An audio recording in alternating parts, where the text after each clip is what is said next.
This month I had the pleasure of watching one of the very first movies Hayao Miyazaki ever directed. And this movie was essentially the backbone to what allowed Studio Ghibli to be created. And I had never seen it before. So here's what I wrote about it. I hope you enjoy.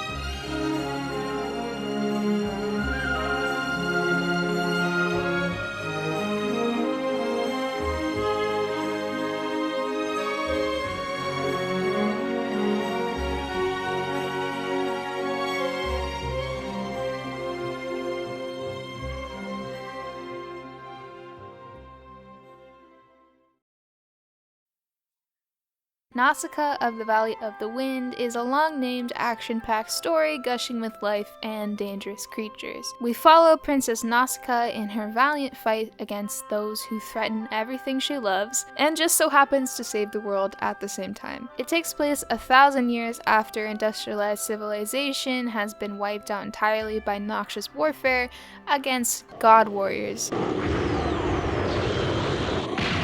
Humanity is now threatened to go extinct after the poisonous jungle that plagues the land is continuously growing. This toxin-ridden forest is home to thousands of insects who protect the land and anger when humans disturb or destroy the jungle. An elder of the name Obaba, not to be confused with Yubaba, tells a story of how once when humans had the genius idea of trying to just burn it all down, the Omu, which are giant armored pillworm things with weird tentacle mouths that can somehow sense if someone's a good person.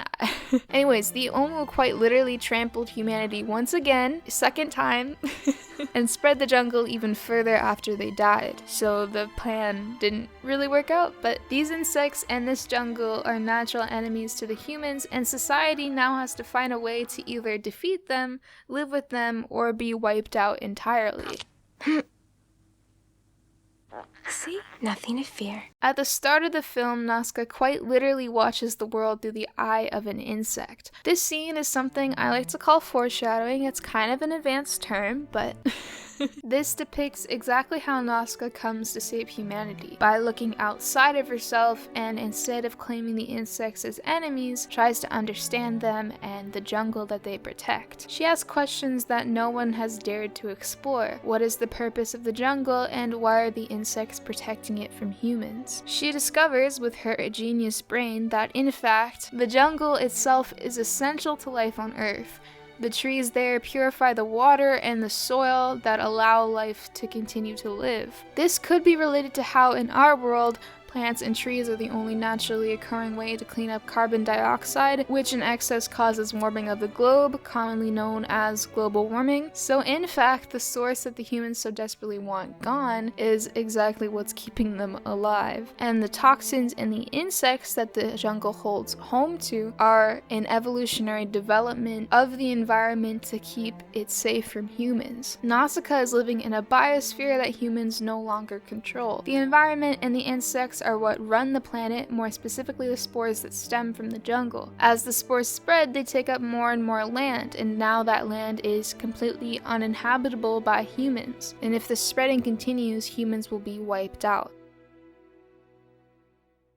One thing we can all agree on is the backgrounds and landscapes in Miyazaki films are gorgeous. I can then infer that he has them drawn this way not only to make the movie a beautiful experience, but as well to make the viewer care about the environmental concerns that the movies include. For Nausicaa, the jungle was drawn to have a diverse and alluring draw to it, though deadly to humans. Often Miyazaki has these beautiful landscapes destroyed. In Princess Mononoke, for example, the habitat of the forest god, one that is so serene and stunning, is in peak conflict destroyed. The same case can be found multiple times in this movie. A good example is the Valley of the Wind itself being guttered to pieces, both when the Talmekians, which is one of the 3 main kingdoms in this movie if you don't know, when the Talmekians invade, and at the end of the movie when the Omu stampede. There could be many reasons Miyazaki does this. I think it's a representation of humans' effect on the environment and the repercussion of such actions like losing your loved ones and your home, both real consequences responses to global warming. Miyazaki likes to create childlike wonder around themes he's passionate about, yet his messages are so often incredibly powerful. It doesn't feel right to call Nausicaa a movie for kids, and I don't think it is. It's certainly suitable for a child to watch,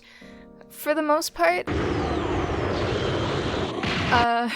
But the themes of Nausicaa can be better understood by a more mature audience. All in all, the environmentalism in Nausicaa is easily apparent, and I believe this film is the peak of Miyazaki's beliefs represented in a story. Besides maybe Mononoke, I don't think another one of his films have been so environmentally intrusive, which is what I love about Miyazaki. You can call it repetition if you want to, but this man has had his passions for issues revolving around the environment and his denouncement of war from day one. Passions that he has expressed in almost all of his movies, and this expression is part of the reason that I just love his work so much. Nausicaa was seriously such a great watch, and if you haven't seen it in a while, this is maybe a reminder to go see it, because it's really good.